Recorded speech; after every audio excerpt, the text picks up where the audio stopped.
Selamat malam para mahasiswa. Hari ini kita akan belajar tentang yang kemarin, yaitu optimizer. Kemarin kita sudah belajar tentang gradient descent. Nah, hari ini kita akan mengulang sedikit gradient descent dan kemudian mengerjakan linear regressions yang cukup besar dengan gradient descent, dan mencoba juga membuat classifications dengan gradient descent dan membandingkan dengan library yang ada di Scikit. Nah, izinkan saya share.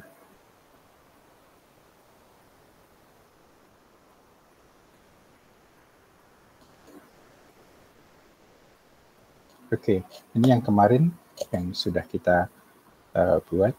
Ini yang tershare adalah gradient descent ya.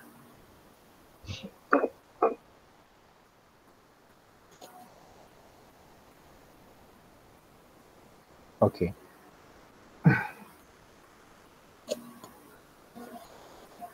Ya, dan kita sudah sampai membuat, jadi misalnya ini ada fungsi dan akan kita cari parameternya theta yang bagus dengan cara apa, yaitu dengan gradient descent, dan kita sudah bisa membuat fungsinya secara scratch atau dari awal gitu, tanpa library-nya cuma NumPy doang, dan kita sudah bisa mendapatkan hasil misalnya seperti ini. Kemudian kita juga sudah belajar tentang stochastic gradient descent. Ini sama persis seperti yang tadi, gradient descent, cuma pemilihan titiknya itu tidak perlu semua, tetapi dipilih secara random. Jadi kalau tadi ada 100 titik atau 300 titik, ini dipilih hanya 50 titik saja misalnya. Dan itu juga berhasil. Ini dia hasilnya. Ini kuliah yang kemarin. Kemudian skemanya diperbaiki dengan cara momentum. Jadi tidak langsung mengupdate parameter theta sama dengan theta kurangi tadi eta kali gradient loss, tetapi dihitung dulu ini seperti momentum, jadi hitung dulu satu step baru masukkan ke sini. Cara momentum ini masukkan ke program juga kita sudah pelajari kemarin dan sudah berhasil dengan cara ini. Nah, kemudian kita bandingkan juga dengan Nesterov. Nesterov itu juga cara momentum, tetapi yang dimasukkan ke dalam fungsi loss ini adalah theta yang sudah diupdate, dikurangi dulu gamma VT1. Kalau tadi yang momentum belum diupdate, yang ini belum diupdate. Nah, ini juga selesai. Nesterov bisa kita lihat hasilnya sama. Kemudian RMS prop itu mirip, nah, angkanya updatingnya etanya diubah-ubah, jadi tadinya misalnya 0,01, terus makin lama makin kecil. Caranya makin kecil gimana? Dia dibagi oleh angka yang makin lama makin besar, yaitu gradient kuadrat yang baru ditambahkan ke yang lama. Ini gradient kuadrat yang lama sebesar 0,9, terus ditambah gradient kuadrat yang baru, terus menjadi gradient kuadrat yang dipakai untuk membagi eta. Itu RMS prop. Dan selanjutnya terus ada PR. PR-nya adalah ADAM, Adaptive Moment Method. Nah, semoga bisa dibuat ya.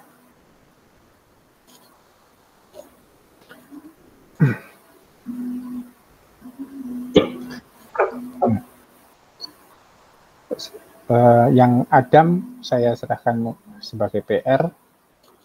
Saya akan mencoba menambah satu lagi, yaitu gradient descent-nya.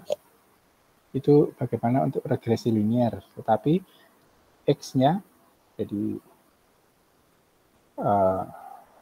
tidak seperti yang kemarin, X-nya hanya satu variabel. Kalau X-nya yang di sini, kita coba variabelnya banyak. Jadi X-nya itu ada N sampel kali M. Ini dia. M itu jumlah parameter atau jumlah features namanya. Misalnya X itu adalah misalnya tentang bunga iris, saya kira sudah dibahas oleh dosen lain. Itu M itu adalah features untuk bunga, yaitu lebar dan panjang dari bunga. Bunganya itu misalnya sepal sama petal di bunga iris namanya. Itu berarti ada 4 features, kemudian N adalah banyaknya sampel, misalnya ada 150 sampel dan sebagainya. Dan Y itu dalam hal ini cuma 1, tapi bisa N, berapa gitu. Misalnya ada 3 klasifikasi. Kalau ini single klasifikasinya. Ini regresi ya, bukan klasifikasi, tapi ini regresi, berarti Y adalah suatu fungsi single variable, satu variabel saja. Oke, kita akan coba membuat gradient descent untuk masalah yang sederhana.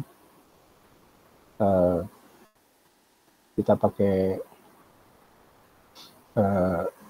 library yang biasa, hanya NumPy saja, Pandasnya sama Matplotlib hanya pembantu saja. Nah, contoh datanya yang mudah adalah ini, kita punya data features-nya ada 3, X1, X2, X3, dan targetnya ada 1, itu Y. Jadi bentuknya kayak gini. X1, X2, X3, dan ini Y. Jadi X1 itu apa? Misalnya kalau ini kimia adalah pH-nya, terus ini puncak UV vis-nya, terus X3 ada lebar UV vis, terus Y adalah kandungan apa yang atau khasiat dari jamu gitu, skalanya 4 jelek, 7 bagus misalnya, tergantung dari kandungan X1, X2, X3. Apakah ada hubungan linear antara data ini?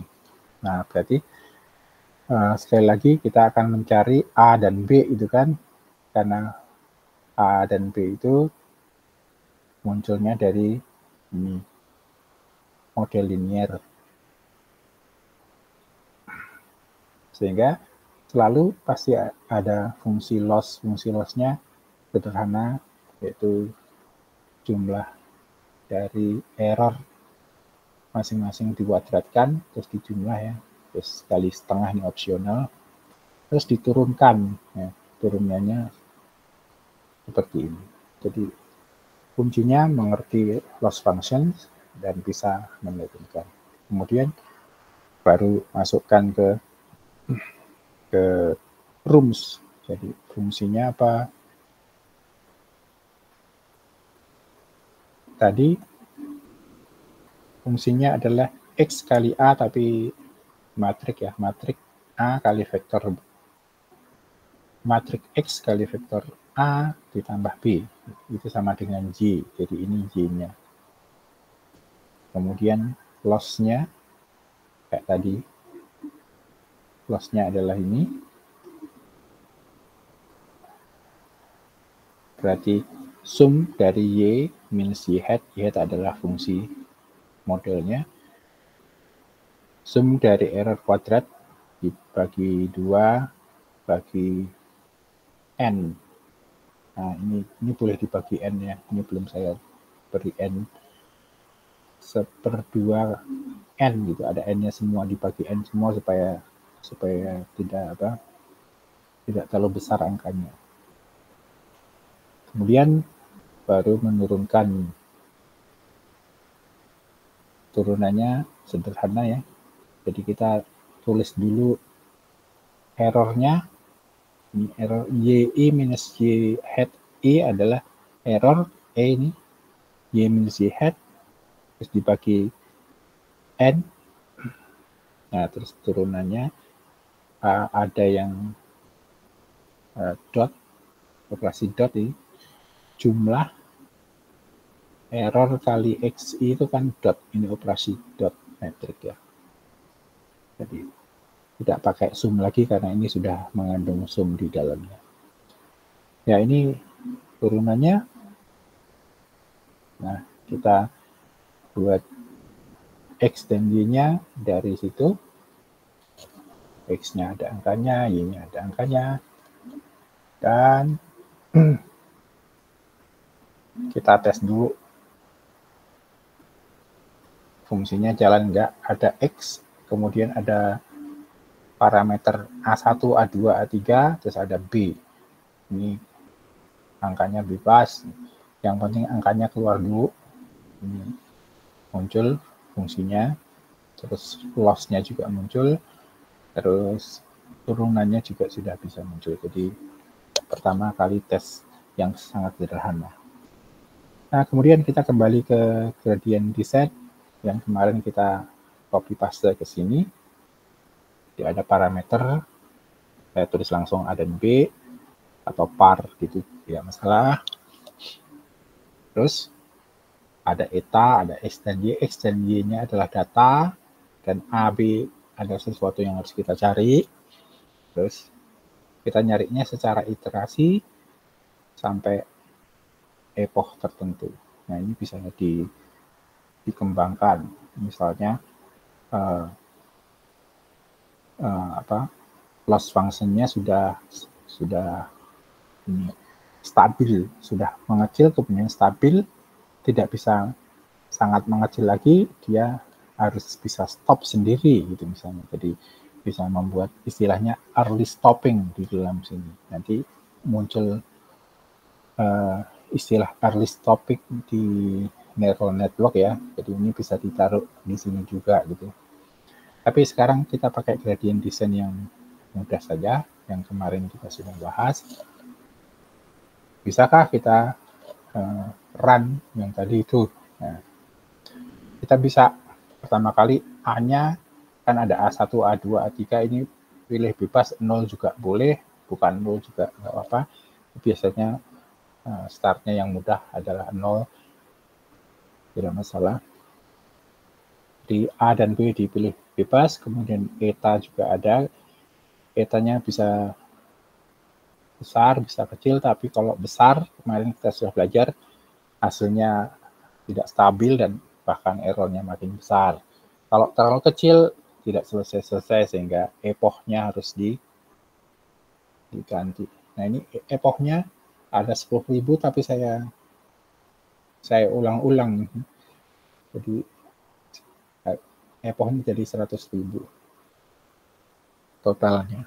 Nah, terus apa yang terjadi setelah gradient descent dipanggil? Kita prediksinya ini kembalikan AP yang sudah selesai dihitung pakai gradient descent menjadi prediksi kita, terus lihat apa yang terjadi. Nah, itu dia sudah muncul angka di situ dan garisnya sudah melewati titik-titik yang tadi hanya sedikit. Nah, sekarang kita bandingkan dengan sklearn. Kalau sklearn mudah sekali, tinggal ambil ini linear regressions dari scalar linear model. Terus cuma begini saja, modelnya dipanggil, terus di fit berdasarkan X dan Y. Nah, ini sudah muncul coefficients-nya. Coefficients-nya seperti itu. Kita lihat, kita bandingkan antara kita membuat sendiri, yaitu yang A, sama yang buatan scalar, kayak mirip-mirip ya. Tidak terlalu mirip, tapi ya tidak terlalu jauh. Nah, itu datanya sedikit. Sekarang datanya kita besarkan. Misalnya pakai data MNIST handwriting. Jadi ada tulisan tangan yang isinya 0, 1, 2, 3, 4, sampai 9. Tapi tulisan tangan kemudian di-scan, terus dimasukkan menjadi gambar, dan kita harus mengenalinya. Nah, ini di dalam Escalent datasets itu ukuran gambarnya sudah sangat kecil, hanya 8x8, yang aslinya 32x32, tapi dikecilkan supaya untuk mainan, untuk contoh pekerjaan yang ringan, sehingga hanya 8x8. Jadi caranya loading seperti ini ya. Dari Escalent datasets itu import dataset yang kita inginkan. Salah satu contohnya adalah MNIST handwriting atau namanya load digits. Jadi angkanya seperti itu. Dan kita lihat tipe angkanya itu tipe bunch, artinya ada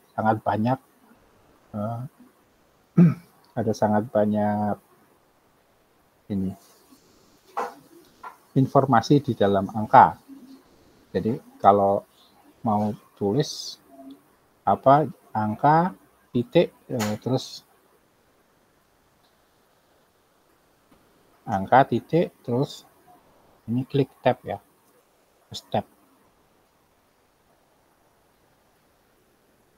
Klik tab yang di keyboard itu, terus nanti akan keluar semua yang bunch-nya itu. Jadi ada descriptions, ada data, ada target, dan sebagainya. Nah, salah satunya adalah dot image. Nah, data yang pertama atau data yang ke 0 gitu, Python start-nya dari 0. Kita coba langsung di plot. Nah, hasil plotnya seperti ini. Ini adalah angka 0. Ini karena digitnya hanya 8x8, jadi angka 0-nya kelihatan sedikit tidak jelas. Kemudian angka berikutnya, data yang ke 100, atau tepatnya data yang berapa ini, kalau nulisnya 199 ya. Ini adalah angka 4 nih. Ini sebelumnya adalah angka 4. Dan banyak yang lain dari 0 sampai 9. Nah, kalau dilihat data yang ini, yang huruf 4 ini, angka 4, itu datanya kayak gini. Jadi ada disimpan di dot data. Jadi kita lihat angka 0 itu hitam di sini, hitam. 0 lagi hitam di sini. Terus 0 lagi hitam lagi. Terus ini 2. 2 itu berarti ini agak hitam. Terus 13 ini lebih putih lagi. Dan seterusnya. 16 itu sangat terang berarti ini saya kira. Ya, yang paling terang itu 16 kalau di sini. Oke, yang putih, yang paling putih di sini 16. Terakhir hitam lagi berarti 0 0. Nah, ini 6 juga ada di sini. Oke. Jadi itu digitnya, itu gambar yang seperti ini. Berarti akan ada banyak sekali ya data misalkan ada banyak, ada berapa tadi datanya? Ada ratusan data. Terus, oke, kita simpan itu di X dan Y. X-nya adalah angka data, Y-nya adalah target. Nah, cara yang paling mudah adalah pakailah LR tadi, kemudian langsung model fit. Ini sudah langsung menghasilkan coefficients-nya ada berapa gitu. Coefficients-nya ada sangat banyak. Kemudian intercept-nya ada ini. Nah, coefficient-nya ada berapa? Di sini. Ada 64. 64 itu dari mana? Dari sini. 0, 1, 2, 3, 4, 5, 6, 7, 8, 9, 10. Nah, jadi 8 kuadrat. Ada 64 features. Kalau tadi, di contoh tadi hanya X1, X2, X3 hanya 3 saja. Ini ada 64. Terus kita coba predict dengan regresi. Nah, regresi menghasilkan bentuk yang seperti ini. Nah, ini regresi dari gambar, terus menghasilkan angka dari 0 sampai 9. Ada hasilnya. Nah, kita melihat, wah, ini nampaknya kok lebih baik bukan regresi, tetapi klasifikasikan. Nah, jadi kalau regresi hasilnya seperti ini bentuknya. Tapi lumayan ini ada tren yang cukup bagus. Jadi gambar tadi menunjukkan oke, makin lama makin besar. Itu adalah regresi linear.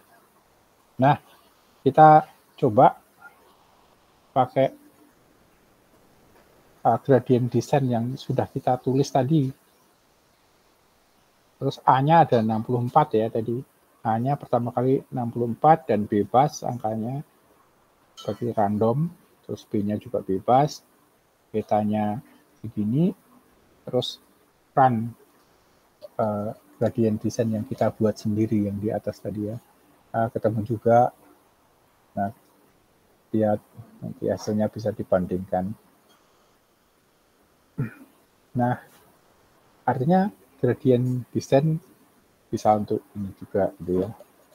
Nah, kita lihat apakah regresinya bisa kita buat dengan cara lain. Kalau ini kan regresi biasa, linear regression. Bisa. Kita pengen hasil yang tidak seperti ini, tetapi angka 0 ya masuk ke 0 gitu. Angka 1 ya 1, angka 2 ya 3 gitu.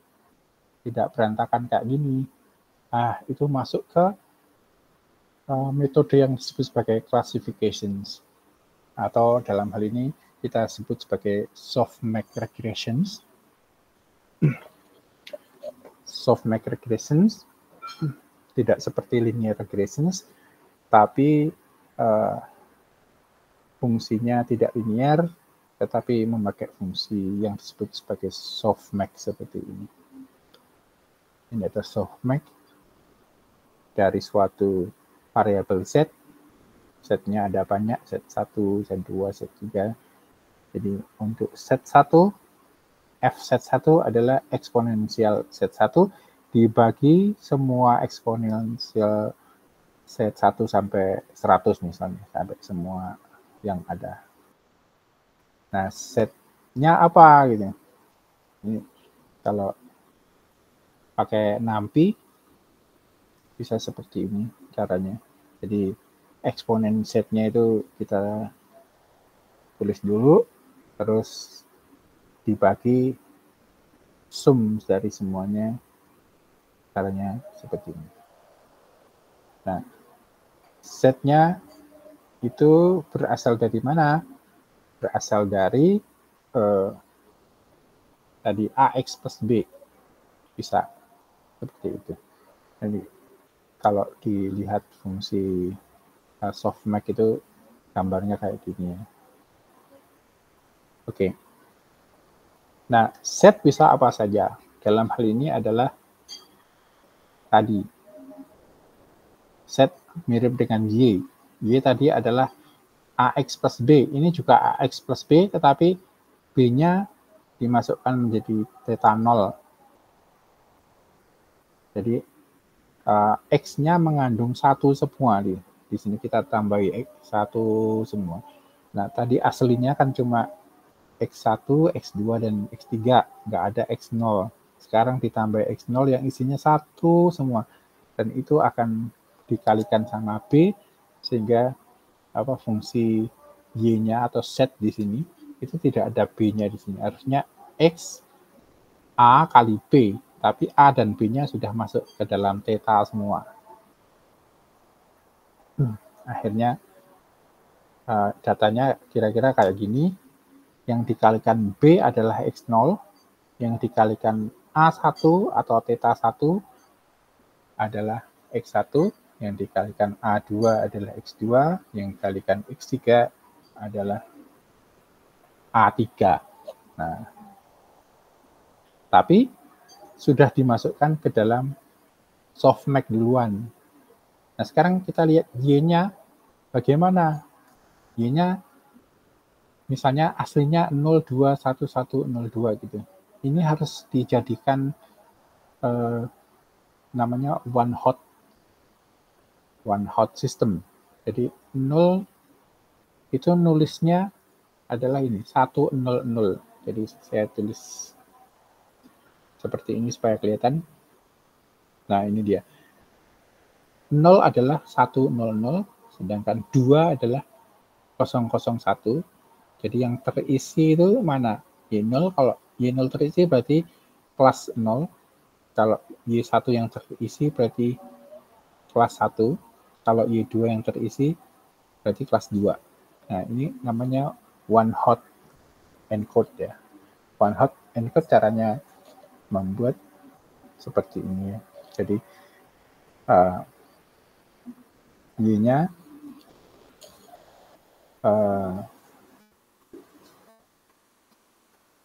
berapa, itu yang nomor 1. Misalnya Y-nya itu adalah 2, berarti isinya adalah itu misalnya nomor 1, terus yang dibuat 1 adalah yang nomor 2, nomor 0, nomor 1, nomor 2 misalnya.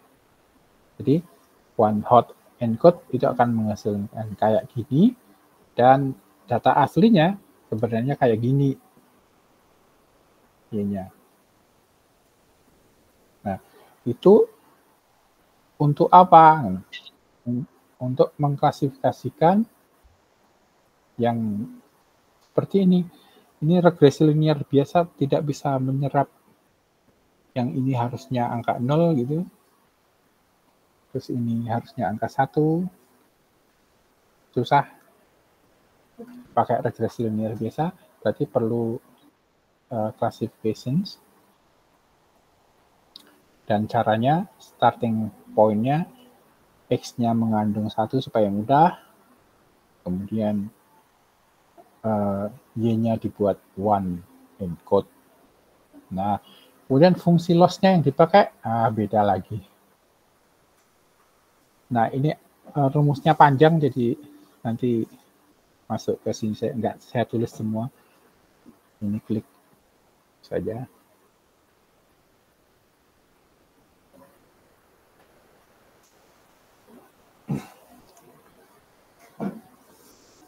Ini ada semua tulisannya di situ.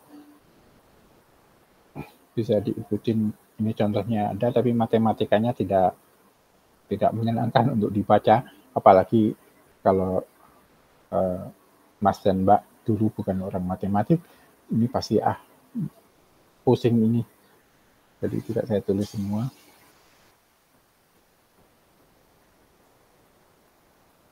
Oke, jadi fungsi loss-nya beda. Ada Y kali ln fungsi softmax. Jadi ini kalau di kimia atau di fisika ada teori termodinamika. Kalau dulu belajar tentang termodinamika, ini berkaitan dengan energi. So, energi dari molekul-molekul yang kalau sudah setimbang, dia akan masuk ke dalam state yang tertentu yang energinya paling rendah. Nah, itu rumusnya mirip seperti ini. Nah, turunannya juga ada di sini ya, di paper. Itu kemudian kita tulisnya mudah caranya. Jadi softmax tadi kita sudah tulis ya, softmax-nya tadi mana. Ini dia. Softmax-nya adalah set yang disitu. Set boleh apa saja, boleh matrik, boleh vektor. Nah, caranya memasukkan matrik atau vektor itu pakai ini, misalnya ini setnya adalah matrik X kalikan vektor theta. Ini perkalian metrik ya. Alfa itu perkalian metrik. Ini adalah setnya.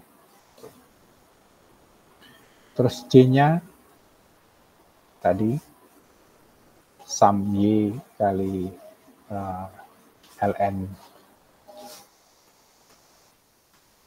ini. Y kali ln ini ya, softmax. Terus dibagi ukuran panjang data.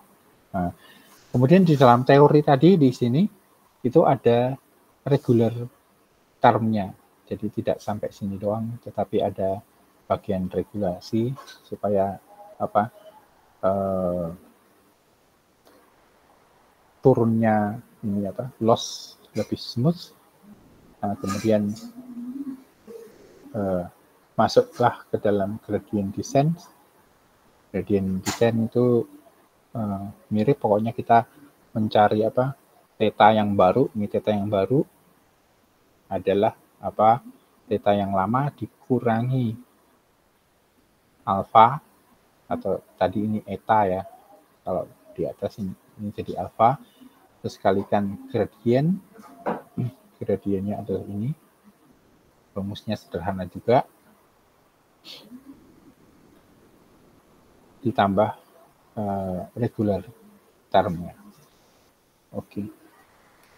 Terus memprediksinya,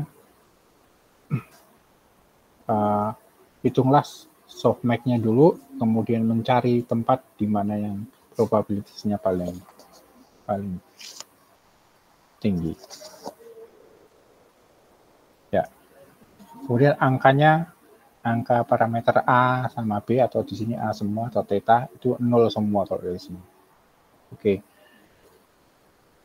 Nah, kita coba kerjakan yang program dari Scratch itu. Ada X, yaitu data tadi, angka yang 8 kali 8. Kemudian ada Y, Y-nya adalah tadi sudah ada di atas, saya tulis lagi di sini angka target.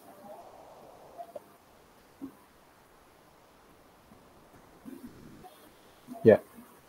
Kemudian X-nya tadi belum ada satunya, terus dikasih 1. Caranya pakai ini ya. Jadi pakai horizontal stacks, ada satunya di situ. Terus nanti muncul angka 1. Nah, kemudian inisial theta-nya 0 semua. Kemudian Y-nya di encoded, jadi one hot encoded tadi. Kemudian panggillah gradient descent yang kita buat.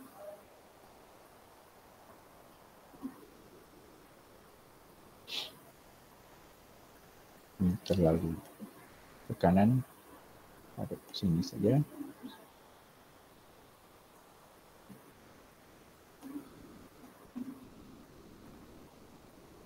Ya, kemudian predict. Nah, ketemu Dan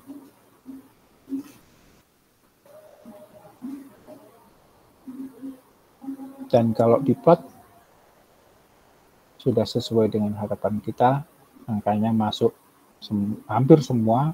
Ini ada yang nggak masuk, tidak apa-apa. Tapi cuma sedikit, yang lainnya sudah masuk. Kalau dibandingkan dengan teori regresi, tadi kan regresi nggak pas ya untuk hal ini. Kalau regresi jadinya kayak gini ya.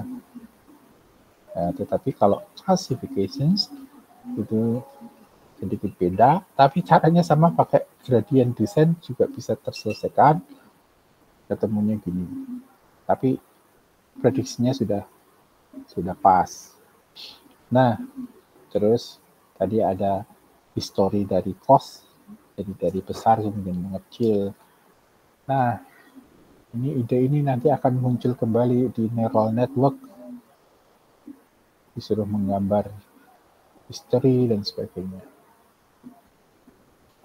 Oke. Ini tadi misalnya softmax. Jadi X kali theta itu angkanya bagaimana? Angkanya seperti ini. Angkanya itu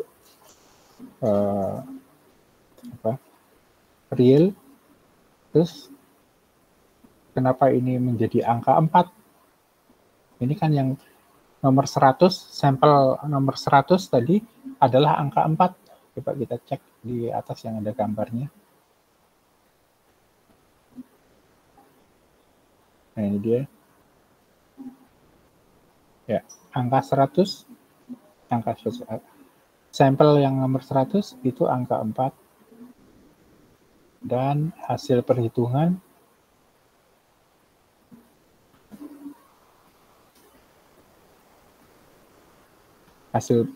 ini adalah softmax dari X kali optimal theta adalah seperti ini. Nah, 4 dari mana? Itu dari probabilitas yang terbesar. Jadi kalau dilihat angka terbesar yang mana? Yang ini. Itu di halaman nomor berapa? 0, 1, 2, 3, 4. Di nomor 4 berarti itu menunjukkan angka 4.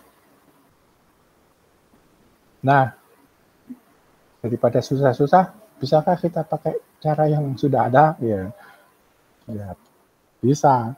Tapi kuliah basic yang dasar seperti ini diperlukan untuk ngerti matematikanya kayak apa ya. Terus kira-kira program yang basic kayak apa? Itu sangat penting supaya nanti bisa dipelajari, dikembangkan sendiri, dan mengerti kalau saya memakai program orang lain, paling tidak dapur di dalamnya itu seperti apa itu yang diperlukan. Jadi kalau pakai scalens, misalnya pakai yang tadi logistic regressions, itu dipanggil. Nah, iterationsnya awalnya 100, defaultnya cuma 100 doang ya. Tapi kalau 100 dia masih error, sehingga maksimum iterationsnya perlu digedein. Terus X dan Y-nya kita taruh di sini, di model fit. Nah, sudah ketemu. Tidak perlu harus membuat gradient descent dan sebagainya, karena mesinnya sudah ada di sini semua. Terus caranya memodelkan juga langsung begini, di head predict, nah, ketemu langsung selesai. Terus kalau dilihat solvernya pakai apa di dalamnya itu, nah, nanti dicari di Google. Solvernya adalah pakai LBFGS, tidak memakai gradient descent. Nah, ini apa ya, harus Google lagi. Kalau secara manual gimana? Setelah modelnya di fit, ya, fittingnya itu sudah di fit sama X dan Y, terus kan ketemu hasil. Nah, modelnya sudah terfit, berarti ada coefficients-nya tadi. Berarti ini A-nya, terus ini B-nya. Terus kita mau mencari seperti Y sama dengan AX plus B, tetapi ini adalah softmax, berarti X dikali A ditambah B. Nah, kalau tadi yang kita buat sendiri adalah X kali theta langsung karena X-nya sudah mengandung 1. Kalau ini belum mengandung 1, ini masih X aslinya, makanya itu dikalikan oleh A, ini koefisiennya, kemudian ditambah B. Kemudian cari probabilitasnya pakai softmax, terus cari tadi indeks argumen max-nya tadi ketemu. Maka dari manual prediction sama perhitungan Y-hat yang tadi model predict, yang ini model predict, ini sama persis. Kita lihat apakah ada cara prediksi yang manual sama yang pakai model predict, ada yang beda gitu. Ternyata nggak ada, semuanya sama persis. Jadi caranya menghitung ulang adalah seperti ini. Nah, itu adalah gradient descent untuk regresi maupun klasifikasi. Nah, saya akan membuat satu contoh lagi yang sederhana juga.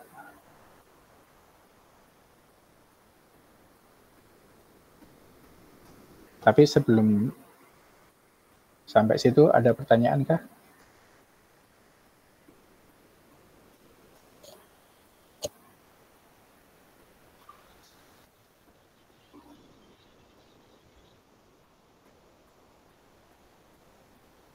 Kalau tidak ada, saya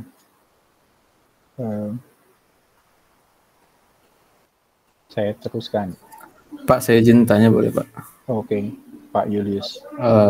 Yang berarti yang paling bawah tadi Pak, library-nya scalar-nya Pak ya, itu udah memasukkan tadi yang fungsi yang softmax yang di atasnya itu ya Pak ya. Berarti kita pakai yang ini aja gitu ya maksudnya ya Pak ya. Ya, artinya yang tidak suka terlalu banyak ya. Matematik itu langsung pakai gitu aja. Pakai ini aja, oke. Tetapi pertanyaannya, model logistik regresi bagus nggak sih? Gitu. Ini yang paling basic gitu, paling sederhana mungkin ya. Adakah yang lain? Ada banyak. Makanya saya akan beri satu lagi contoh bagaimana kita melihat fungsi yang atau masalah yang sederhana yang bisa kita hitung dengan logistic regressions atau yang lain yang simple. Begitu. Jadi tahap tadi sebenarnya di balik library itu ada matematik. Dan saya sudah mencoba menerangkan yang paling sederhana pakai cara gradient descent. Nah, matematikanya ada yang rumit, ada yang nggak rumit, tetapi selalu kuncinya adalah mengupdate parameter dengan mengurangi sebesar eta kali gradient. Selalu seperti itu, dan itu bisa menyelesaikan banyak masalah. Nah, sekarang tahapan berikutnya, kalau saya punya suatu masalah, maka bagaimana sih saya akan menyelesaikan masalah saya? Langsung pakai logistic regression atau yang lain? Nah, kita akan belajar itu. Contohnya juga mudah, dan kita tidak memakai perbuatan kita sendiri, tetapi pakai Escalent.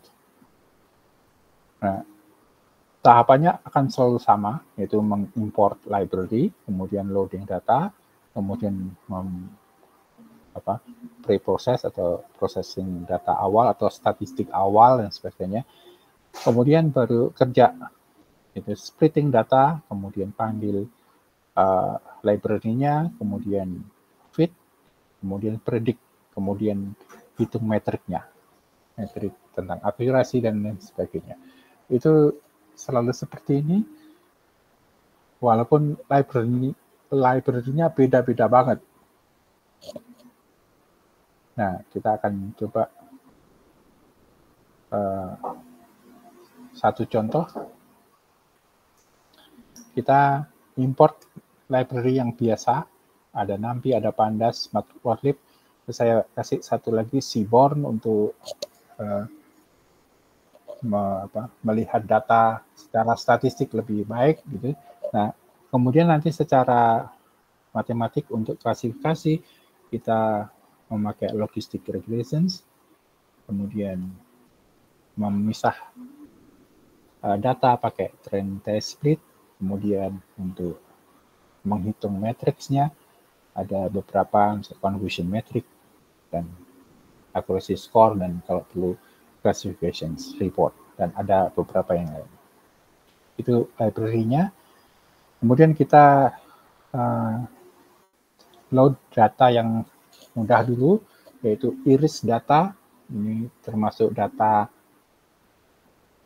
kalau di Scalance itu disebut toys data toys. Saya cari di Google, Scalance dataset, Scalance dataset, saya cari sebentar. Nah, oke, ketemu.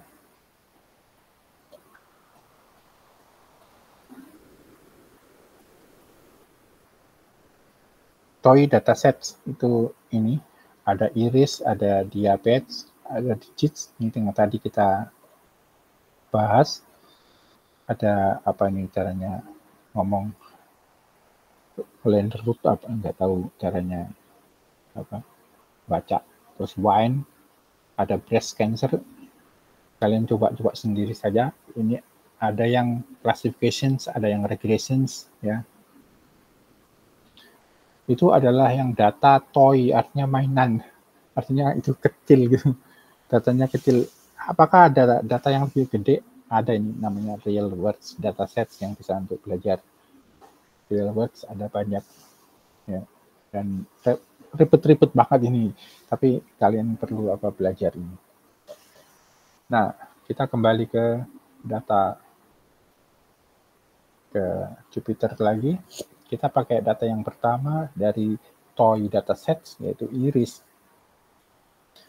Iris itu apa? Bunga. Bunga yang kayak apa? Saya Google lagi ya.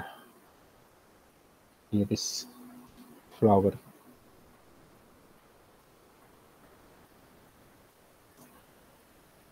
Nah, saya carikan. Nah, ini adalah bunga iris.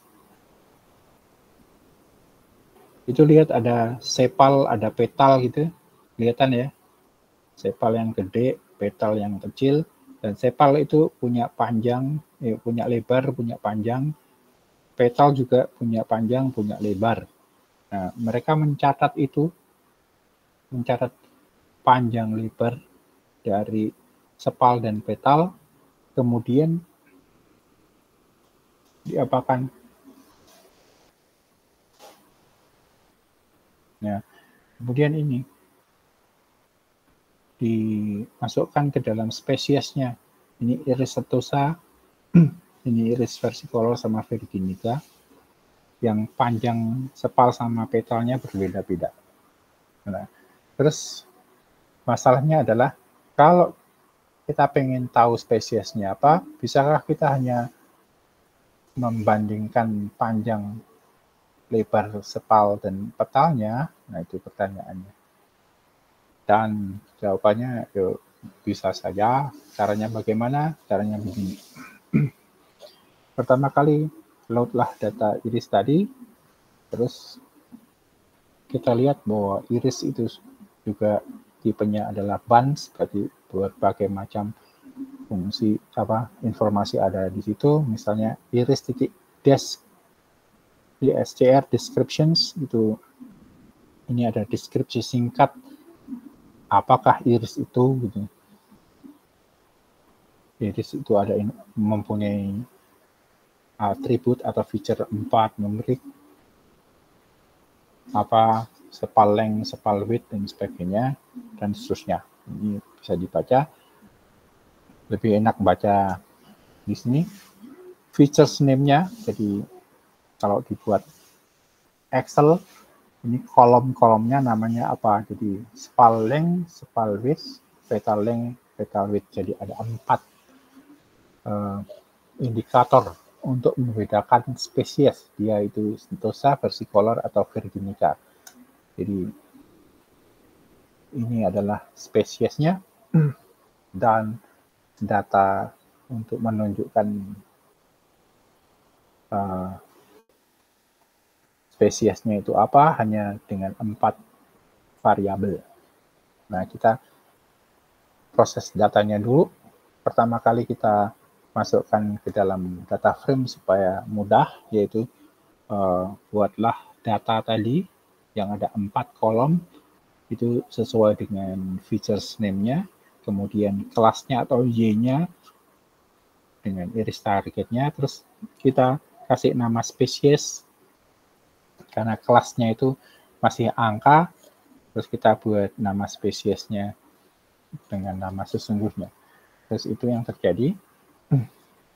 Berarti ini ada sampel nomor 0, nomor 1, nomor 2, dan irisnya, spal length-nya segini, spal width-nya segitu, petal length-nya ada, petal width-nya ada, itu kelas berapa, kelas apa, atau spesies apa. Kelas 0 sama dengan Sentosa, kelas 1 sama dengan versicolor, kelas 2 adalah virginica. Jadi itu step yang pertama. Paling mudah adalah pakai data frame Pandas. Karena apa? Kita bisa melihat statistik dengan mudah memakai data frame. Contohnya, bagaimana caranya melihat apakah ada data yang hilang, itu tinggal klik data frame info. Pakai info tadi, terus ada data yang hilang apa tidak? Tidak ada. Ada 150 sampel, semuanya non-null, berarti ada isinya semua. Tidak ada yang none, berarti aman. Kemudian statistiknya, describe, itu langsung kelihatan. Ada 150 data, spal length-nya rata-rata 5,8 cm, spal width-nya 3 cm, dan seterusnya. Ini kalau kelas tidak di rata-rata harusnya, tapi yang ada angkanya dia rata-rata, tidak masalah. Terus juga bisa dicari jumlah dari masing-masing spesies. Tadi spesies itu berupa apa? Huruf ya, teks. Spesies itu tadi teks. Kita lihat di sini. Nah, ini spesies itu teksnya Sentosa, virginica, versicolor, ini teks semua, dan dihitung berdasarkan teks tersebut. Caranya pakai value counts. Value counts, maka kita akan lihat Sentosa ada 50 sampel, versicolor ada 50, virginica ada 50. Nah, kemudian kita menyimpulkan yang pertama kali, oke, sampelnya sudah sebanding. Jadi kalau kalian membuat research, misalnya mau mengklasifikasikan beberapa bentuk, maka masing-masing sampel mestinya sama jumlahnya. Tidak sama yang tidak apa, tapi jangan terlalu beda. Misalnya sendok ada 100 buah, garpu cuma 20 buah, itu namanya tidak balance. Jadi ini datanya balance sekali karena ada Sentosa, ada masing-masing spesies, jumlah sampelnya sama. Nah, pertama kali kita akan melihat statistik yang sederhana, yaitu memakai join plot. Join plot itu memperlihatkan data antara 2 variabel. Misalnya variabel apa ini? Spal width sama spal length. Nah, kalau dari situ kita langsung bisa pakai ini ya, membedakan berdasarkan who. Berdasarkan who adalah spesiesnya, warnanya dibuat berdasarkan spesies. Langsung kelihatan dari sini. Bisakah kita membuat prediksi mana yang Sentosa, mana yang bukan? Ada yang usul? Buatlah prediksi yang sederhana, yang membedakan setosa sama bukan setosa. Jadi hanya dua, setosa atau bukan setosa. Ada yang usul caranya gimana?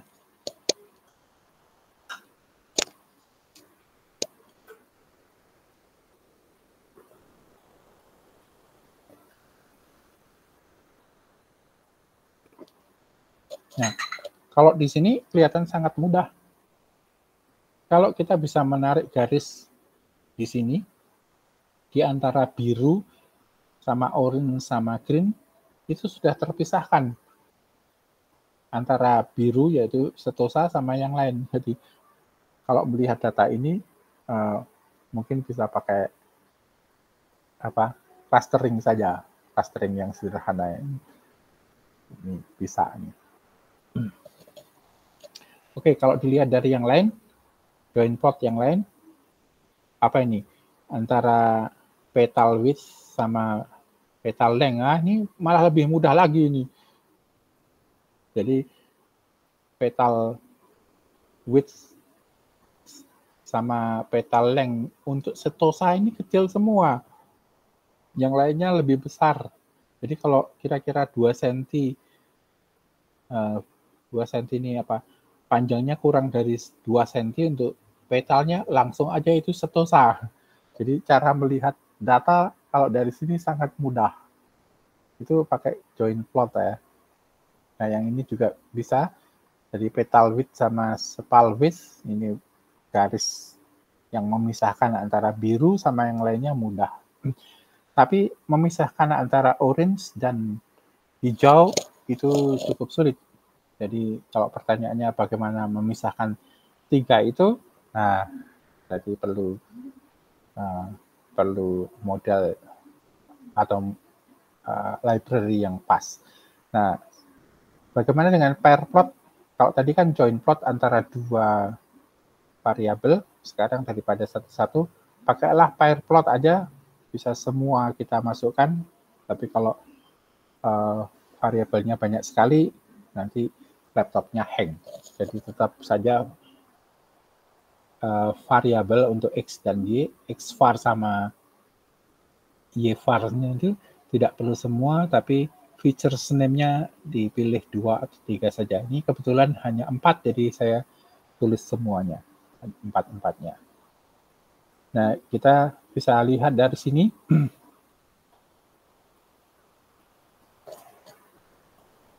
terlihat dari sini ada cara-cara yang sangat mudah. Kalau lihat dari ini, wah ini mungkin repot untuk membedakan 3 gunung ini kalau saya hanya mempunyai data sepal width dan versus sepal width juga. Sepal width sama apa? Ya. Hanya sepal width doang, variabel untuk membedakan ketiganya susah.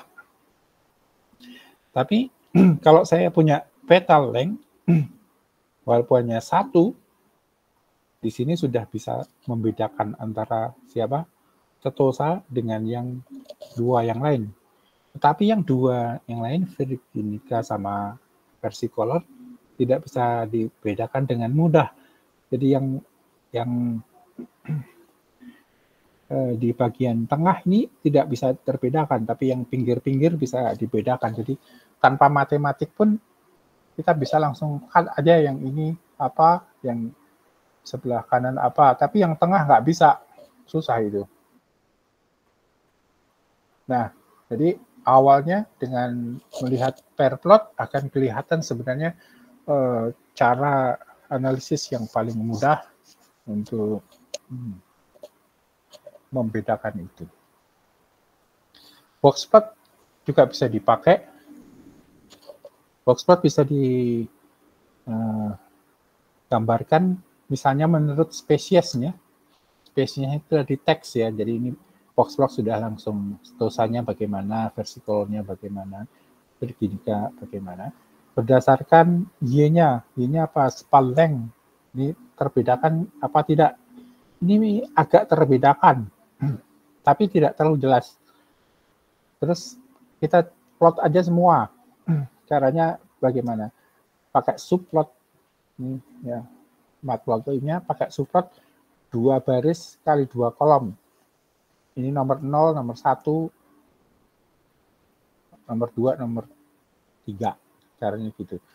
Terus caranya gambar box plot, datanya di F, X-nya pakai spesies, terus Y-nya pakai masing-masing variabel, terus dipasang di aksis ke yang bersangkutan 0, 1, 2. Kalau dari sini, nah kita lihat langsung yang ini box plot ini ya, dari petal length sudah langsung perbedakan sih setosanya karena dia disconnected dengan yang lain.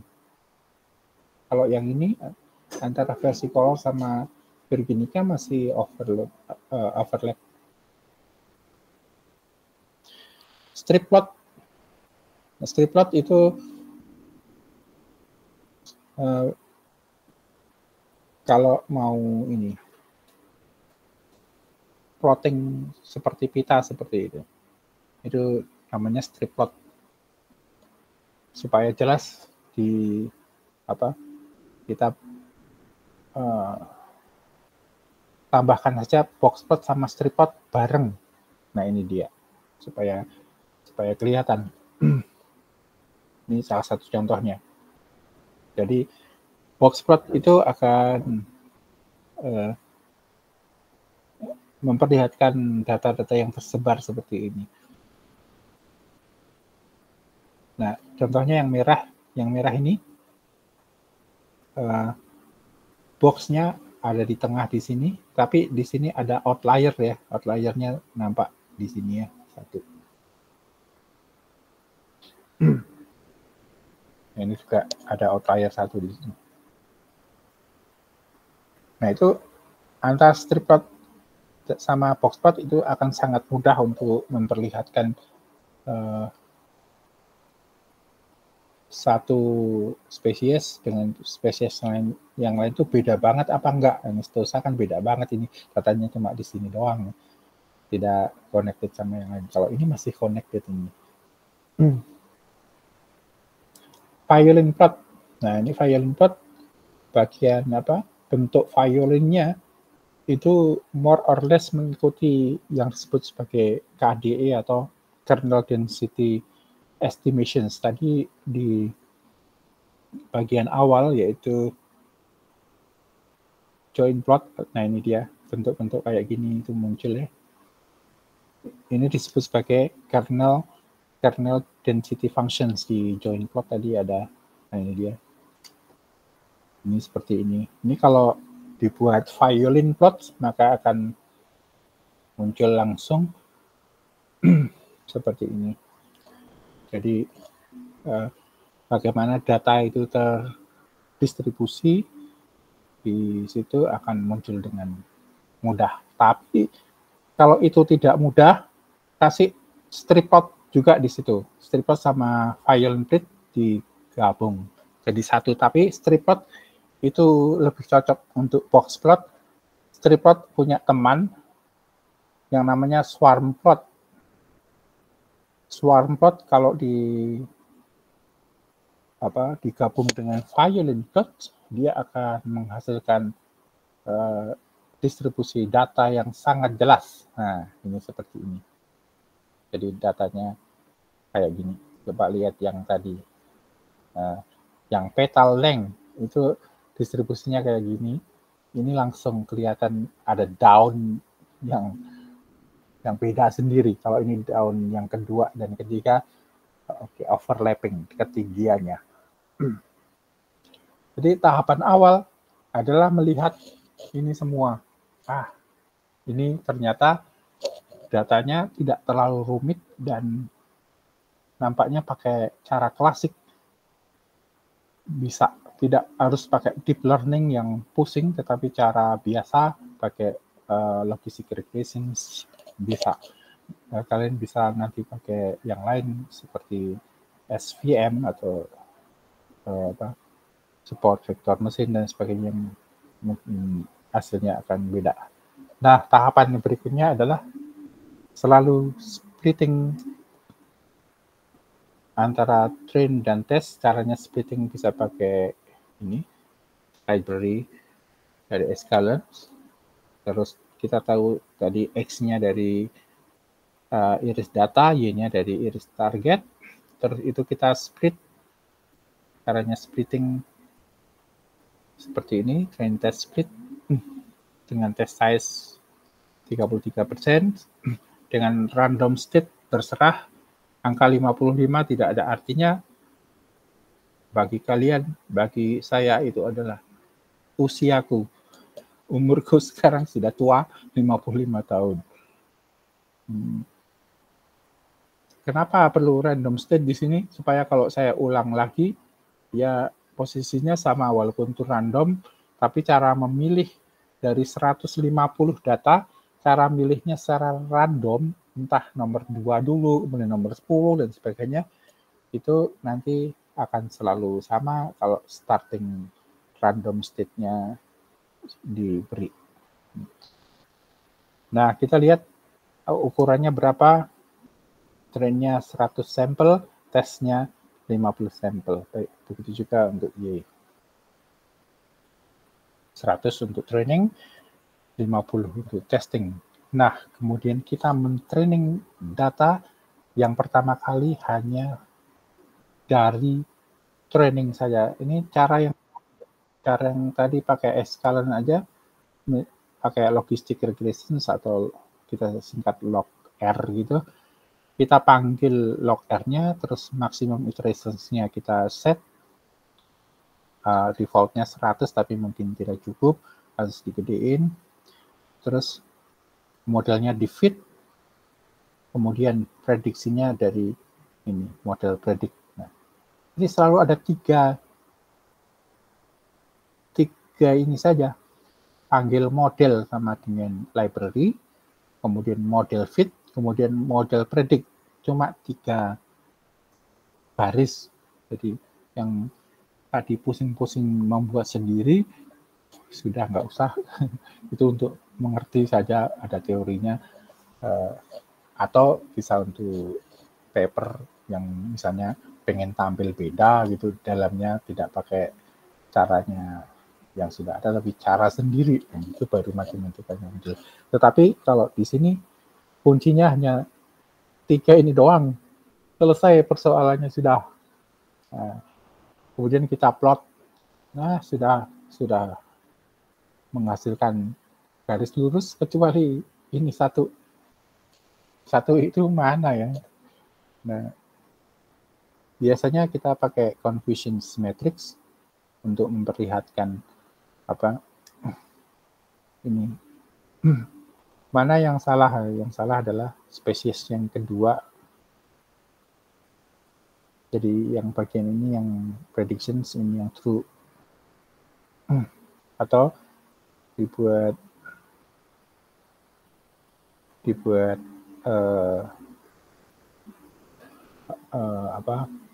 data frame saja.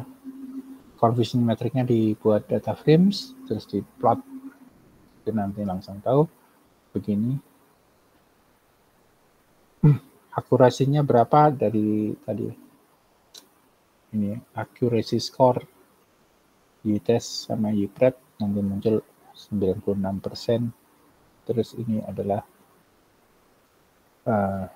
yang dihasilkan. Inilah true label. Setosa 16 data dari tes itu tidak ada yang salah prediksi. Terus versi color itu totalnya 16, 14 benar, 2 salah. Bergenika ada 18, semua benar. Berarti ini masuk mana nanti ya? 2 ini. Nah, caranya yang paling mudah, masukkan data frame, buatlah data frame yang mirip seperti tadi. Ada datanya, ada kelasnya, ada predictions-nya, kemudian ada spesiesnya, dan kemudian ada prediksi yang benar. benar atau tidak, ada true and false. Ini ada correct precision, itu ada true tapi ada false-nya juga. Caranya pakai mapping ya. Mapping dimasukkan ke dalam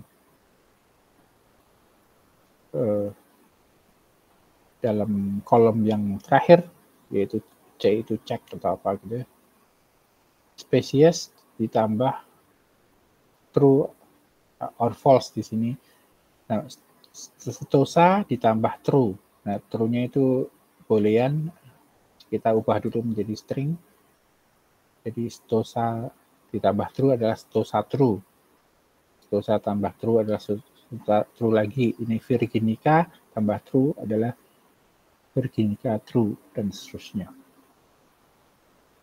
Terus pair plot lagi semuanya. Sudah, berarti mestinya karena spesiesnya ada 3 dan correct predisinya bisa true sama false, berarti mungkin ada 10 warna atau gimana, tapi di sini muncul hanya 2 warna saja. 1 warna tambahan yaitu merah.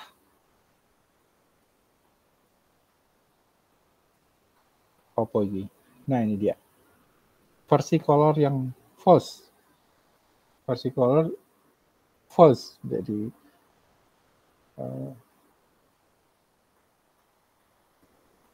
aslinya versi color tapi aslinya hijau tapi dikira yang orange, dikira Virginica. Jadi kita bisa lihat dari warna merah itu. Kenapa warna merah ada di situ? Nah, kita bisa lihat dari KDE-nya. Nah, ini dia yang paling gampang dimengerti. Tadi Satosa benar semua. Yang ini.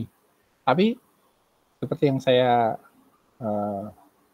singgung di atas, kalau distribusinya saling tumpang tindih, maka yang bagian tengah ini susah diprediksi. Ini pasti banyak kesalahan yang ada di situ, dan ternyata benar ya, yang merah ini muncul di situ ya.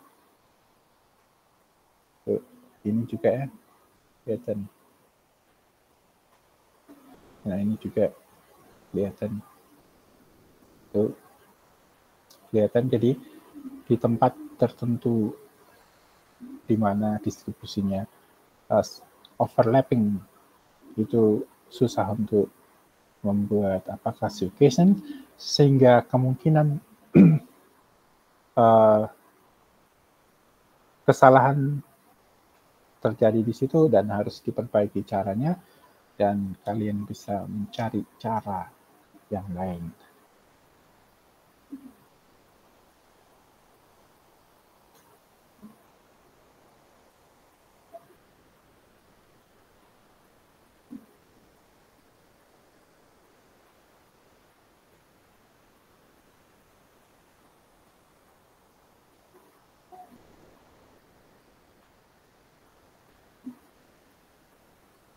Oke, kalian punya PR tadi kan pakai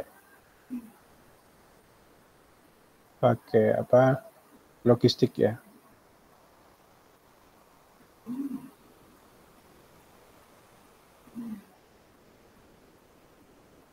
Itu tadi pakai linear model, tapi yang logistik. Mana logistiknya dia? Logistik regression ini. Kita pakai yang ini tadi, barusan. Kalau binary case itu pakai sigmoid namanya. Tapi kalau lebih dari ini, multinomial case, nanti dia pakai softmax. Ini softmax. Nah, PR-nya adalah tidak memakai yang linear models, tapi pakailah yang lain. Nah, seperti SVM untuk classifications. Nah, ini dia. Pakailah SVM untuk classification, berarti bisa SVC. Ya. dia akan mencoba memisahkan dengan cara seperti ini. Nah, ini kebetulan iris juga ya. Ini gambarnya iris, contohnya. Jadi akan sama dengan yang saya buat barusan, tetapi di sini kebetulan contohnya juga iris. Sudah ada di sini caranya, dan bisa bandingkanlah dengan logistic regression. Jadi ini dicoba aja dipelajari, pakailah classifications dengan SVC, dicek bagaimana caranya seperti ini saja. Ya, selalu ada X, selalu ada Y, kemudian selalu ada model, kemudian fit, kemudian predict, sudah selesai seperti itu. Tapi datanya adalah data iris. Oke, demikian Mas dan Mbak. Kuliah pada malam hari ini sudah selesai. Recording bisa di stop.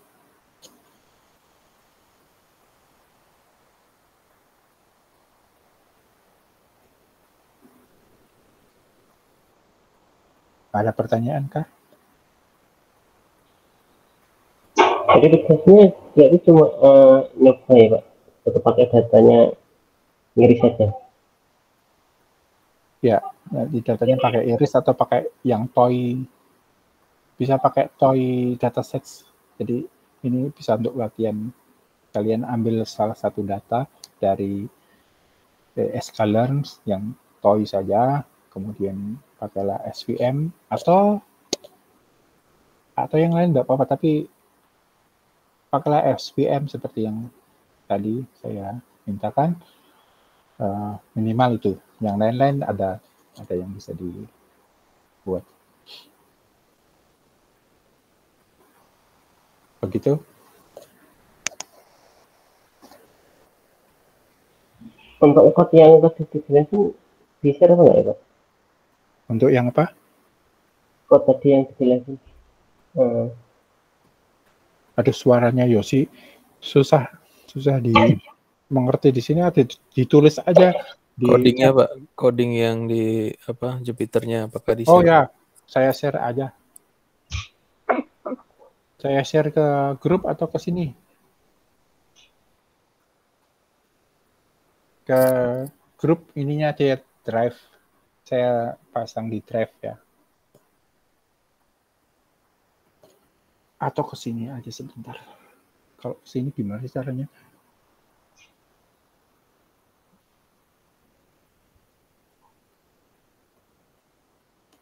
Aku nggak tahu kalau dari sini.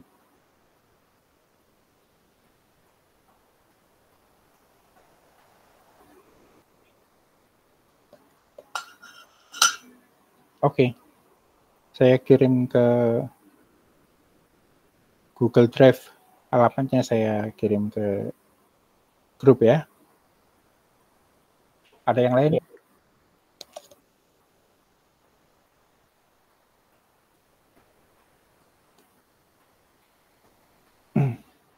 Ya, absennya sudah dibuatkan Bu Hana. Tolong diisi. Terima kasih semuanya. Boleh minta foto hari ini?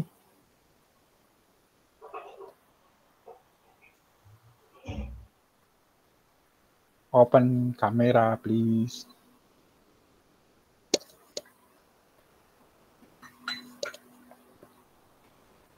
Jadi kelihatan siapa yang sudah beli sama yang belum.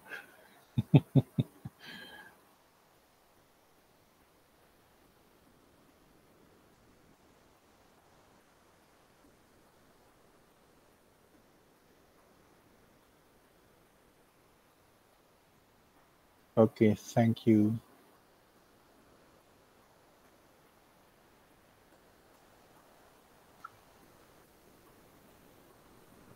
Terima kasih Pak Surya, selamat malam.